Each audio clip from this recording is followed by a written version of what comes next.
So I wanted to talk a little bit about homogenizing gratitude, this idea of being grateful and how homogenizing it is that everyone has to be grateful all the time for everything. And I thought about this because I was trying to kind of deconstruct some of why I was so annoyed with some of the claims that, for instance, I just want to sit with one idea for a minute, that human design analysts like myself and other human design analysts out there, Alok and Genoa and whoever they are, that they don't acknowledge or offer enough gratitude or acknowledgement for the systems that human design even stole from, integrated. So I want to sit with this for a minute because, first of all, as I've said before, I don't really think that's true. Like, people saying, wow, how can you be a human design practitioner and not even know the relation of the Kabbalistic tree of life to the channels? Well, do you know? Do you know how the paths of life actually connect? Or do you know, I think it's the 22 letters of the Hebrew alphabet combined with or something, the 20, I don't know exactly. Let's see. As far as I've understood it, it's the 22 letters and plus,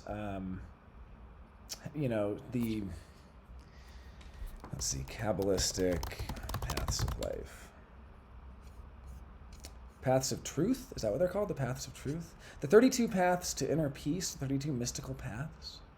But then there's 36 channels, right? It's been a while since I've counted, but... So anyway, okay, so I just looked it up. I'm not going to go into that. Basically what it is, though, is like, I'm supposed to then show my gratitude for Kabbalah, for having the 32 paths of wisdom that somehow correspond to the 36 channels. I'm supposed to show my gratitude for the I Ching. What? Show the gratitude for the Chinese people? What is it? Show my gratitude for King Wen, for numbering them? Like, who am I supposed to even show my gratitude for, right? I'm supposed to show my gratitude for the Vedic tradition and acknowledge that the centers are really the chakras.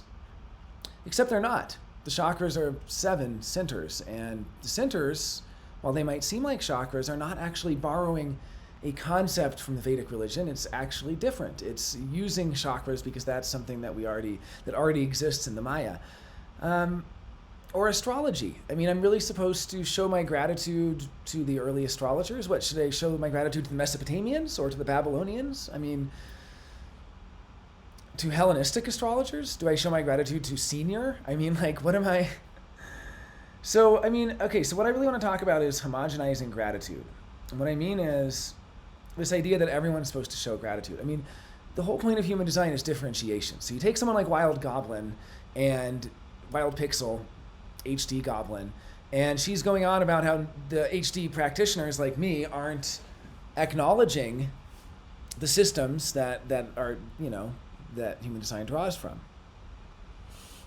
Well, then maybe it's her work to then acknowledge that. If she has defined ego, for instance, then maybe if she is, called to express that gratitude, then great. I have an undefined ego. So I only express gratitude occasionally when my ego is activated. When it's not activated, that gratitude is fake. No matter how much I try to express it, is literally I do not have the energy to express it, because gratitude without a defined ego, whether through electromagnetic or through something, is not really gratitude at all. It's just lip service. But I don't think that's what Wild Pixel wants. I think what she wants is credit and recognition. I don't know this, but I think she's a projector. And I think that a lot of projectors will actually look for credit. They'll get really bitter if they don't get credited. So they go out of their ways to be like, I was the first one to say this. I was the first one to point out that human design is appropriated from other cultures. No, you weren't. And even if you were, why would you be pointing it out like that? Because you want credit? Because you want recognition for that? But besides this, there's this whole idea of gratitude, that everyone has to be grateful, that everyone has to express gratitude. Gratitude, like apology, comes from the ego, right? So I do say I'm sorry when my ego is defined and when I feel really sorry. But I don't say I'm sorry when my ego is not defined, right? And if someone says, do you regret that? And I might sacredly go, I regret that. But that's different, because I'm sorry, I'm sorry, I'm sorry. I'm grateful, I'm so grateful. Doesn't work. People say those things. People think that they mean those things. I mean, I realize now when I kind of deconstruct my path to, human design and how I got into it, I had a realization a number of years before human design from Lacan and Jung and stuff like this, and that was basically that you can't trust good intentions. That good intentions are something that we attest to. In fact, I came up with a quote. This is an original Dempsey here. I don't really care if you credit me for this because I'm a generator, but in any case, it is intentions mean everything before you act, nothing after. Intentions mean everything before you act, what your intentions are going into something, and they mean nothing after. And so as soon as you say, I didn't mean to, I'm so sorry, I'm so grateful that you're so understanding of how sorry I am. So when people like Wild Pixel are calling for more acknowledgement of the cultures, first of all, the systems that are integrated are not from any single culture. Astrology spans cultures. I Ching and its interpretations span cultures. Chakras and the Vedas also span very many cultures. It's not like there's one Vedic culture. There are many, many different cultures that have all been a part of the story of developing the Vedas. What's the other one? Kabbalah. Kabbalah was developed by so many different people. I mean, it was not just a Jewish mysticism. It was developed by Golden Dawn and by Theosophical and this and that. So this whole idea, I mean, look, I believe cultural appropriation is a thing. I believe it's absolutely a thing, and I believe that it's a terrible thing, and it goes hand in hand with erasure, and it goes hand in hand with whitewashing, and with all of these, but I don't think human design is doing it. I mean, appropriation does happen, but it doesn't always happen in the cases where it's claimed to happen. And in general, I find it much more troublesome when an indigenous culture, for instance, is appropriated from, rather than when they appropriate. That doesn't really bother me. I don't see that as a problem because it's not part of the endemic racism and systemic, inequalities, which do disturb me, which absolutely bother me as a collective person who wants to improve the quality of life for the every person, regardless of gender, regardless of identity, regardless of ethnicity, and so on. So as a very collective person, these things absolutely bother me and are very near and dear to my heart, and I absolutely am involved. I mean, it reminds me, I had a class with Gayatri Spivak, and it was at a very experimental school where they were experimenting with not having teachers and students, not having the teacher-student dichotomy, right? And one of the first things they said when they introduced Gayatri Spivak was, here we're all collaborators, we're all researchers, we don't really believe in teachers and students, so we welcome you here as a collaborator with us. And Gayatri Spivak said something along the lines of, well, I'm only here as a teacher. And if you want to be my student, great, but I'm not here as a collaborator, right? So what she was doing was she immediately recognized that there are outsiders. This has been a big theme for me lately. Outsiders who aren't actually part of the struggle, who then co-opt the struggle for their own personal benefit, right? They're not actually part of the struggle against cultural appropriation, but they can make a big fuss about human design and cultural appropriation as a way of gaining followers and making money. And that's what Gayatri Spivak was kind of, in my mind, she was, because she was right there with Derrida. And people misunderstand Derrida too. They misunderstand, and Derrida had to clarify at one point. He said, some people think that I come up with a system that's relativist, that there is no right and wrong. Well, that interpretation is wrong. That's right. It's an absolutely wrong interpretation of my work. And I'm not afraid to tell you what is a right or wrong interpretation of my work. So there's this misunderstanding from the outside that to be a Derridian means you're in some existential hall, some relativistic hall of mirrors. It's not true. And there's beliefs from the outside that to fight on the side of, the kind of good fight against white male supremacy and things like that, supremacism, or however you want to call it, white supremacism, if you want to fight against that you have to go after human design for cultural appropriation. No. No, you don't, because that's actually weakening and lessening the real struggles and the real fights. If you want a real fight, help out Santa Fe. Keep Santa Fe multicultural. That would be a big help, because that's something. I mean, that directly affects me, and that directly affects the people who live in Santa Fe. And or find one for the place where you live if you want to do it in your own backyard. But I mean, my point is this idea that everyone has to be grateful or show gratitude. Oh, you don't seem grateful to the people who came up with the Kabbalah. That's literally kind of the complaint. Like, human design analysts aren't showing enough gratitude to the creators of the Kabbalah. Well, first of all, who were the creators of the Kabbalah? Who were the creators of the chakra system? Who were the creators of the I Ching? Who were the creators of astrology? To show gratitude to them, who were they? Right? What culture and cultures were they from? Not a simple question to answer. It's been entered into the collective now. It's part of the collective Maya. And as part of the collective Maya, it's hard to really trace it to a particular culture or another. And besides, is anyone in human design really denying the vocabulary used, the I Ching, for instance? Is there anyone in human design that doesn't know that it's a Chinese tradition? Oh, here's one of my favorites. Getting annoyed about the use of the term ancient. So saying, the I Ching is an ancient wisdom tradition.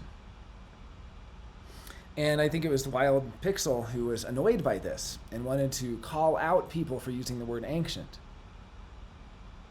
Okay, let's see.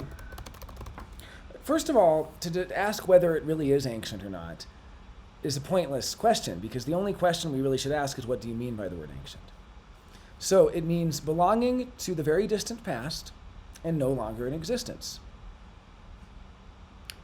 Yeah, the ancient I Ching, the ancient tradition as it was practiced, is no longer in existence. There are no contemporary practitioners that practice the ancient ways.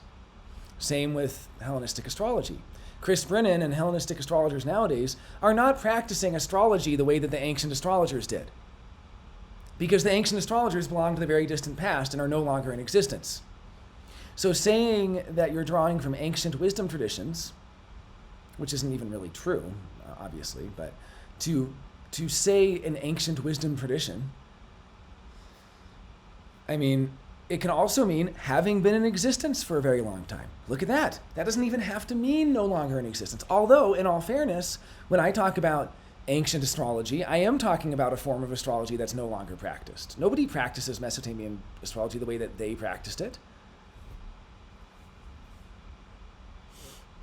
To call the I Ching ancient can also just mean having been in existence for a very long time.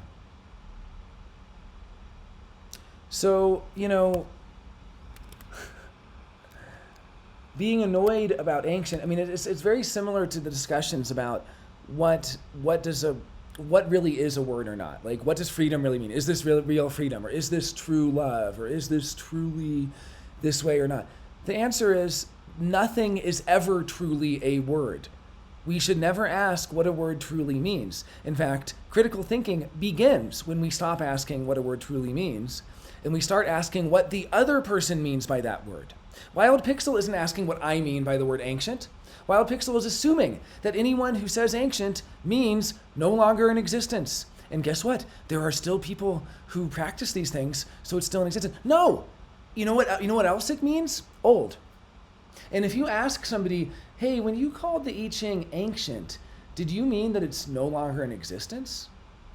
When you say the culture it came from is an ancient culture, do you mean that culture is no longer in existence? Well, first of all, they would probably say yes, because it's not in existence anymore. That particular culture isn't. Or cultures that contributed to it.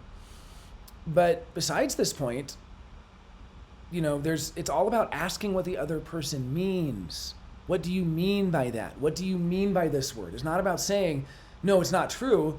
What you said, that this thing equals that word, it's not true. No, this thing equals that word requires understanding what the other person means by that word. So if I say this is true freedom, you can be like, well, I don't think that's true freedom. But if I say this is what I mean by freedom, you can't really argue with that. Maybe what I mean by freedom is something very different from what you mean by freedom. This is how language works, you know? So the main thing, though, is just the whole idea that everyone has to do something. I mean, Wild Pixel was saying, like, every human design practitioner has to acknowledge. In fact, somebody, I don't think it was her, maybe Tiffany something, was saying that human design people should learn the older systems first. Why? They're 7-centered systems. Literally, people who come from an astrology background, it takes them so much longer to get human design. It takes them so much longer. If you come to human design from a Kabbalistic background and you're trying to, well, first of all, I've had a number of Kabbalistic people come to human design. None of them have been able to integrate it whatsoever. Like, nobody's been able to say, like, oh yeah, Aleph, that's gate, whatever, you know, that's that channel. No one's been able to do that. Like, there is no connection between them. No direct connection. There's not even the same number of channels as there are. The correlation only goes up to 32 anyway, and there's 4 extra ones that don't correlate. So, I mean, my point is just, it's so homogenizing when you say everyone has to do this. Everyone has to show gratitude. 70% of people don't, you know. It's not in their design to show gratitude. And the other 30% are very fixed in what they're supposed to show gratitude for. Don't tell someone to show gratitude for something that they don't authentically feel gratitude for. You know, it's like fake acknowledgement. Like, what, I'm supposed to start every human design meeting, every human design video, every human design lecture by saying, so I'd like to just take a moment to acknowledge with gratitude in my heart the creators of astrology, and the creators of the Kabbalah, and the creators of the I Ching, and the creators of the Vedic chakra system. And I just want to acknowledge with gratitude. No, there's nothing to do with me. That would be complete BS. You would be able to tell in a second that I was making this up. The same way that I see so many New Age expressions of gratitude from undefined ego people, you know, you can tell when it's real gratitude. And I'm not saying that undefined ego can never show gratitude. I'm not saying that at all. Undefined ego can show gratitude through electromagnetic, can show gratitude through transit, can show gratitude being around a defined ego who can kind of teach them what gratitude really is. And when they learn what gratitude really is, undefined ego doesn't know what gratitude is from the beginning. And, you know, they don't even usually know what it feels like until a defined ego person shows it to them and they go, whoa, that's amazing. Wow, the way you made me feel when you expressed gratitude toward me, that's a way I've never been able to make anybody feel ever. Because when I express gratitude to them, I don't have a defined ego, so I cannot literally convey that energetic frequency through my aura to them. And yet, we're all expected to show gratitude. We're all expected to show acknowledgement.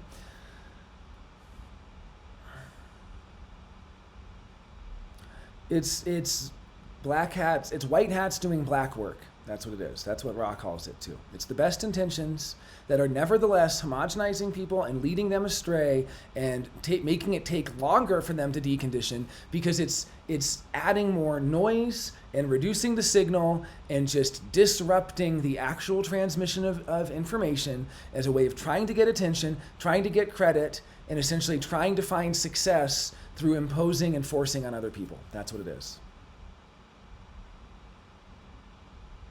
And it just comes across as bitter. And you can sense the bitterness.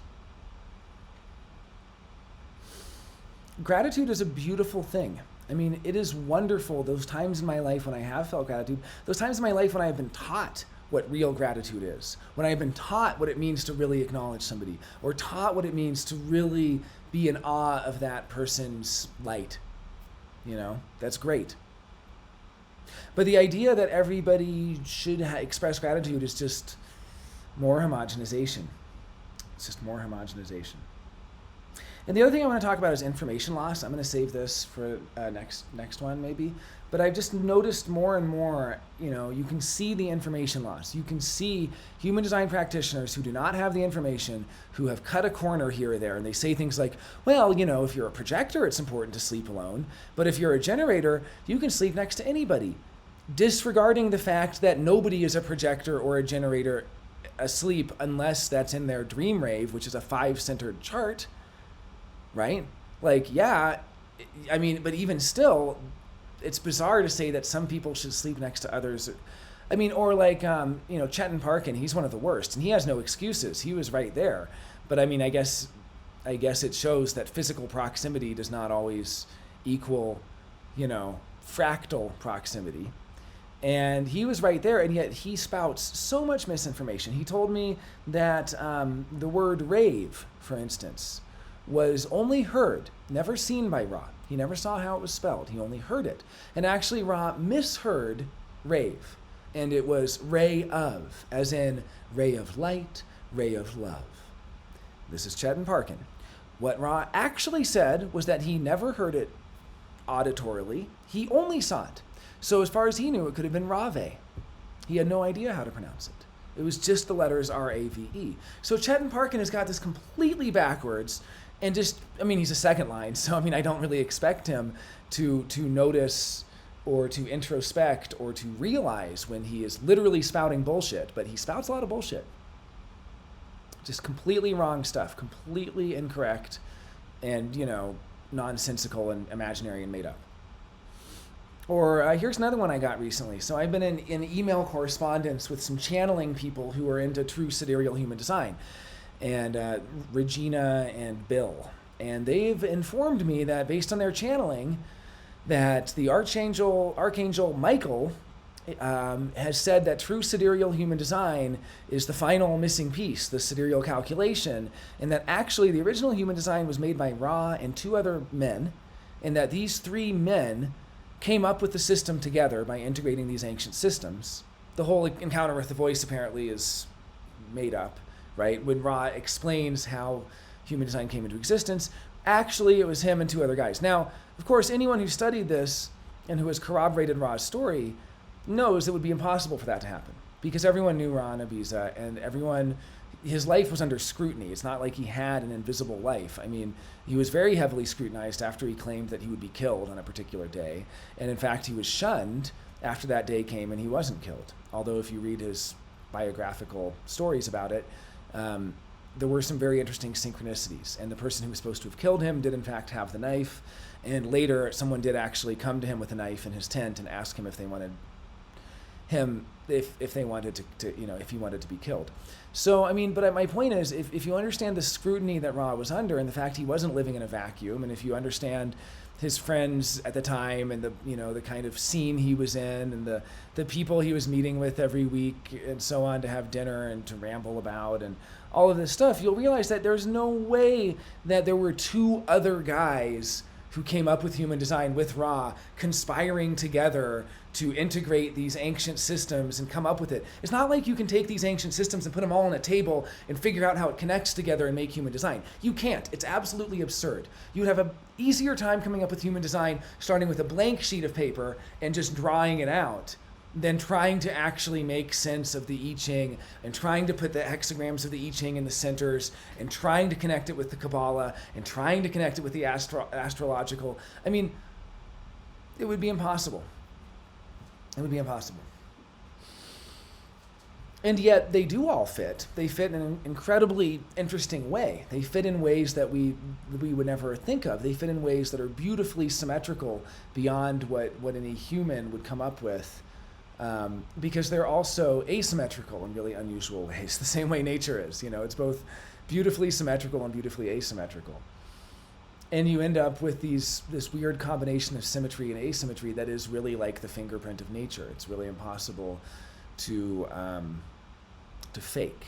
I don't think it was faked. I don't think that someone came up with it with their mind, the way that Richard Mason came up with the correlations, or Richard Rudd came up with the correlations, or there are people, go back to the Golden Dawn and you see people that have made correlations where this color is this season, is this flower, is this bird, is this organ of the body, is this whatever, people are going to make those correlations, and yet there's something homogenizing and something that lacks the actual uniqueness and differentiation within that. The same way Hillman says, James Hillman, who said when people first get into personality typology, they try to equate the four humors or the four temperaments, with the four functions, the four cognitive functions, and they try to equate that to the four seasons and the four figures of the gospel and the four this and that. And, as Hillman says, not all fours are the same.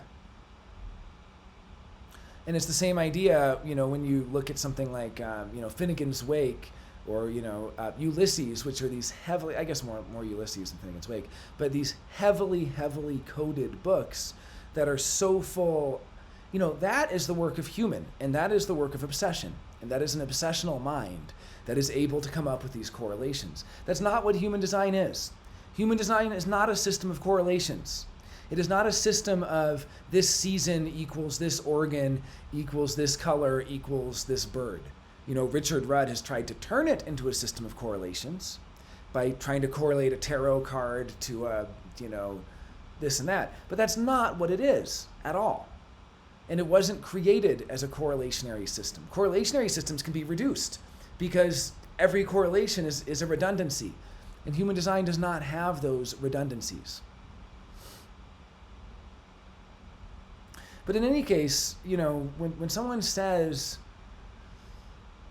that the human design system was just created by some smart person, or in this case, as I was told, 3 guys, Ra and 2 of his friends, whose names were not revealed by this channeled entity apparently, and that true sidereal human design is the real one, which is just absurd. It's just absurd. But when someone says that, what it's really showing is that they have not seen what human design really is. They have not actually seen it. They haven't actually witnessed human design. What they have seen is a misunderstanding of what the system actually is. Because if they're looking at it and they're seeing, the astrology, I'm not saying you can't learn from that. I love Capricorn, for instance. It's very easy to see. Or Taurus. Almost all of Taurus, if not all of Taurus, is in individual gates that are like that center column of the chart. And you just see this is the Taurus stubbornness. It's actually individuality. It's actually melancholy. We don't normally think of Taurus as melancholic, but it's deeply melancholic. It's individual. Or you look at Capricorn, and we have all these associations of Capricorn. I love doing Capricorn because it's so easy. Some of the signs are very hard to see. It's hard to see what Libra has to do with all of the spleen, for instance. Right? We can see Pisces a little more easily with the experiential way. Funny to me that Pisces is such a fundamental human sign. It's like if you were to ask an astrologer what is one of the fundamental signs of what it means to be a human, they're probably not going to say Pisces, and yet it is. It's one of the most deeply human signs, according to human design, according to the gates that are in Pisces. But Capricorn, you see gate 10, very well behaved, and you see gate 54, very ambitious, and you see what limitation is in Capricorn, right? Isn't it? It's been a while since I've looked, but you see these gates in Capricorn where you go, oh yeah, this makes sense. The fighter, gate 38 is in Capricorn, for instance. You go, oh yeah, this makes sense. People who are willing to fight and never back down and just keep persisting, or people who are very well behaved and know how to adapt their behavior. People who are very ambitious and know how to climb the social ladder and help others up. Too, by providing jobs for them and providing opportunities for them and stuff.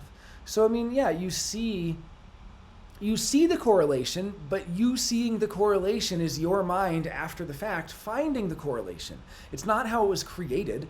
It's not that somebody sat there and went, what gate correlates to what sign? Oh, I see, gate 10. That's got to correlate to Capricorn. It didn't work that way. It's like there's a really great, I always reference Bergson's 1903 classic Introduction to Metaphysics. And I absolutely love it. And I'm just going to give you a little quote from it here. Okay, that was the notes. And I'm going to give you a quote from it because I think that this really shows the difference between whether you think that human design was created by synthesizing different systems together, kind of post facto, or whether human design sort of emerged as a information download or as a key that was then, used to sort of unlock layer after layer after layer as it unfolded, which is what I think. Consider, this is Bergson. Henri Bergson. Consider a character whose adventures are related to me in a novel. The author may multiply the traits of his hero's character, may make him speak and act as much as he pleases, but all this can never be equivalent to the simple and indivisible feeling which I should experience if I were able for an instant to identify myself with the person of the hero himself. So similarly, I would say to Wild Pixel, all of your analysis can never be equivalent to the simple, indivisible feeling which you can experience when you're able to actually experience human design on its own terms. On its own terms. Not in terms of its Kabbalistic significance, not in terms of its astrological significance, not in terms of its correlation to a Vedic chakra system, which, by the way, it doesn't even correlate with. Not, I guess the most direct correlation would be with the I Ching because there's 64 hexagrams or 64 gates. But guess what? They're different, okay? They're pretty different. It's not just the 54-4 that's different. They're all different. There's the 9-centered versus the 7-centered. Out of that indivisible feeling, this is Bergson, as from a spring, all the words, gestures, and actions of the man would appear to me to flow naturally. See, the indivisible key that you get from human design, everything else flows naturally from it. You can see why the first color appetite is the caveman, cavewoman, cave person. You can see why the first color motivation is fear. You can see why the first color environment is caves. You can see what caves and the cave person and fear is the root of intelligence and how this is all part of the splenic binary. I mean, you can see the correlations, and those all come after you get the indivisible feeling, which is the key itself. Because out of that indivisible feeling, this is Bergson, as from a spring, all the words, gestures, and actions would appear to me to flow naturally. They would no longer be accidents, which added to the idea I had already formed of the character, continually enriched that idea without ever completing it. No, the character would be given to me all at once in its entirety, and the 1,000 incidents which manifest it, instead of adding themselves to the idea and so enriching it, would seem to me, on the contrary, to detach themselves from it, without, however, exhausting it or impoverishing its essence. All the things I am told about the man provide me with so many points of view from which I can observe him. All the things, all of the systems and understandings and languages and vocabularies and taxonomies we have give us points of view, right? They're points of view. All the traits which describe him and which can make him known to me only by so many comparisons with persons or things I know already are signs by which he is expressed more or less symbolically. Symbols and points of view, therefore, place me outside him. They give me only what he has in common with others, and not what belongs to him and to him alone, but that which is properly himself, that which constitutes his essence, cannot be perceived from without, being internal by definition, nor be expressed by symbols, being incommensurable with everything else. Description, history, and analysis leave me here in the relative. Coincidence with the person himself would alone give me the absolute.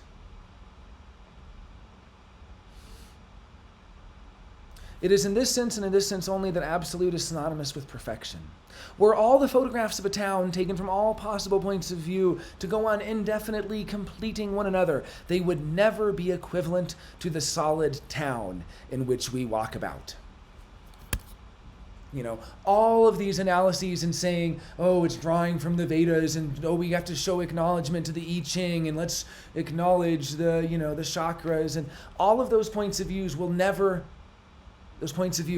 give you human design. They will never give you the indivisible essence of human design that you can only get as a key, which then clicks and can be used to sort of unlock everything else. And you can see the rationale why Ra came up with type, why he came up with, you can even take it to the level of base, and you can see how there's only 5 bases, and the 6th base is non-existent. There is no 6th base.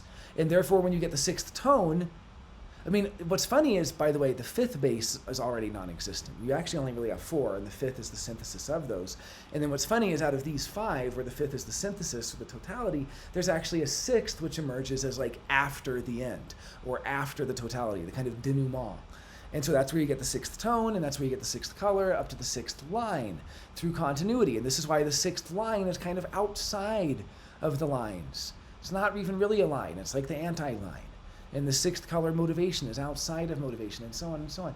But you can't get any of this if you cannot enter into the experiment so that you yourself can have the indivisible feeling that human design gives you of really being in touch with your own authority. And it's only this, out of this indivisible essence, that everything else seems to flow naturally. And you kind of see it as a natural flow out of this. But you have these outsiders. I mean, God, the human design and astrology group is the worst. Go on Facebook, human design and astrology, if you really want to cry.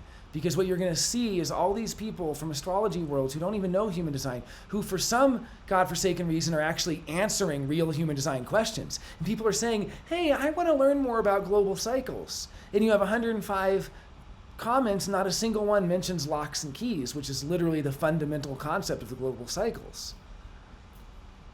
And then I don't like being the one who's then told, oh, well, you're so close to human design and you're old school and you're older, and people looking up to me and giving me kudos and saying, well, you know so much more than any of these people. It's not about knowing more. It's about being in the damn experiment. I mean, I found human design 9 years before I entered into the experiment. It took me 9 years after being introduced to human design to enter into the experiment. There are people who are like, yeah, I've known human design for a year and I'm in the experiment. Well, maybe you are. Some people learn about it and they're in the experiment by day 2. Some people, they're in the experiment by day, 3002. That's the first day of the experiment for them. That's what it was like for me. It took me nine years to get into it. And even when I got into it, the first year was hell. And it wasn't until after the first year and my whole life fell apart and kind of rebuilt from the ground up that I was actually, well, also because based on your incarnation cross, you're going to have a very different deconditioning time. I'm always really careful with my sleeping phoenixes because their deconditioning usually involves throwing everything away and starting over. And similarly, the cross of healing, their deconditioning starts with becoming really sick so they can learn what it means to be healthy. So your incarnation cross tells you, in some sense, what your deconditioning is going to be like. It's going to take 7 years, by the way. It's going to take 7 years. By 3.5 years, you'll be over the hump and you'll be like, but 7 years, it's not a joke. It's not like 7 years is a made up number. 7 years is absolutely part of the actual deconditioning cycle that begins when you actually begin following your strategy and authority. Not when you begin reading about human design.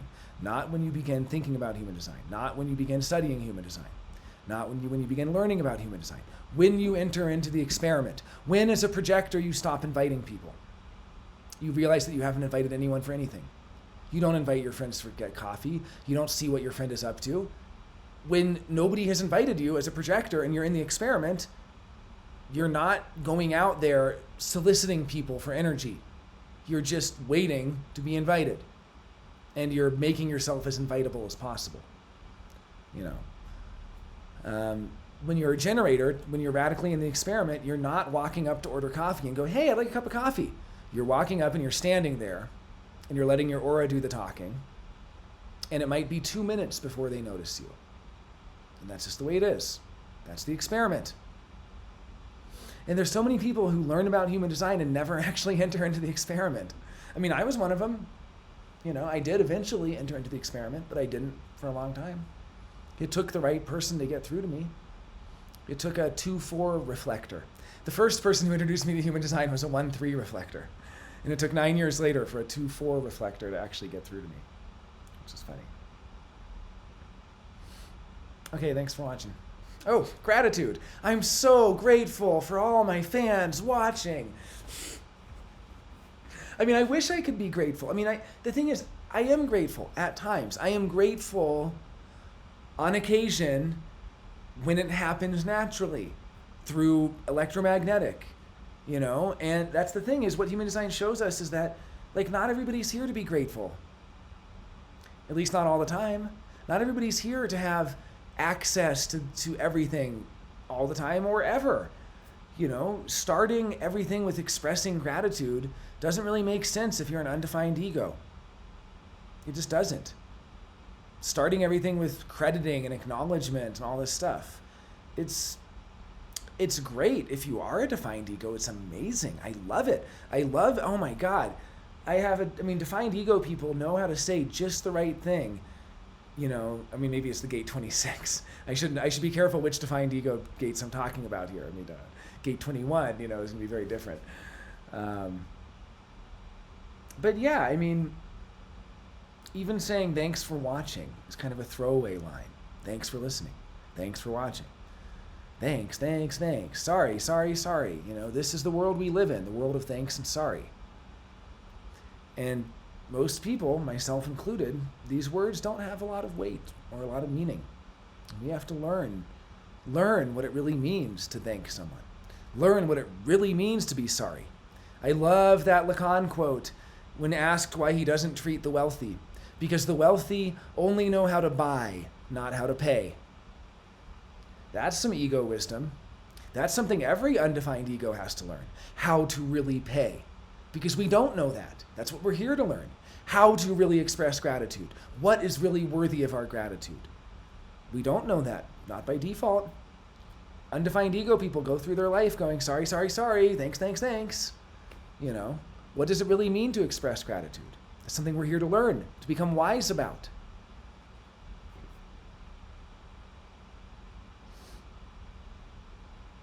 So yeah, homogenizing gratitude. It's homogenizing anytime you say that everyone should be grateful every time they do X.